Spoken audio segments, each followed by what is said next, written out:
আজকে আপনাদের এক অদ্ভুত গ্রামের কথা বলবো। যে গ্রামের প্রধান বাসিন্দা হলো পুতুল। পুতুল যখন গ্রামের বাসিন্দা, জাপানের শিকোফু দ্বীপের এক প্রত্যন্ত গ্রামে নাগোরো।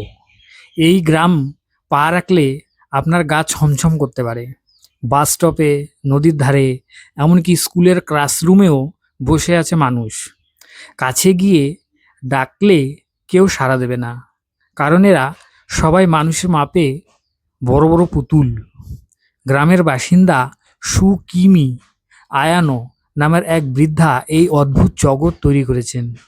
কাজের সন্ধানে গ্রামের তরুণ প্রজন্ম যখন শহরে চলে গিয়েছে, বয়স্করা মারা গিয়েছেন।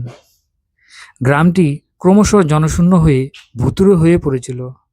একাকিত্ব কাটাতে সুকিমি সিদ্ধান্ত নেন, যারা গ্রামে ছেড়ে চলে গিয়েছে বা মারা গিয়েছেন তাদের আদলে পুতুল বানাবেন।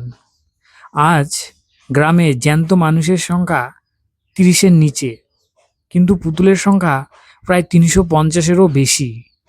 গ্রামের বন্ধ হয়ে যাওয়া স্কুলেও তিনি ছাত্র শিক্ষক পুতুল সাজিয়ে রেখেছেন।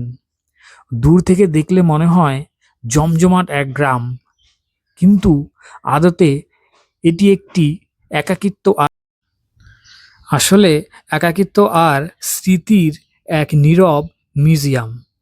অর্থাৎ তিনি এই একাকিত্ব কাটানোর জন্যই এই গ্রামটি নিজের মতো করে তৈরি করেছেন। আসলে এই পুতুলগুলি কাল্পনিক নয়, গ্রামের যারা বাসিন্দা ছিল তাদের আদলেই এই পুতুলগুলি তৈরি করা হয়েছে, এবং রেজিস্টারে বা খাতায় তাদের নাম, কি কাজ করেন সেগুলো লিপিবদ্ধ করা আছে।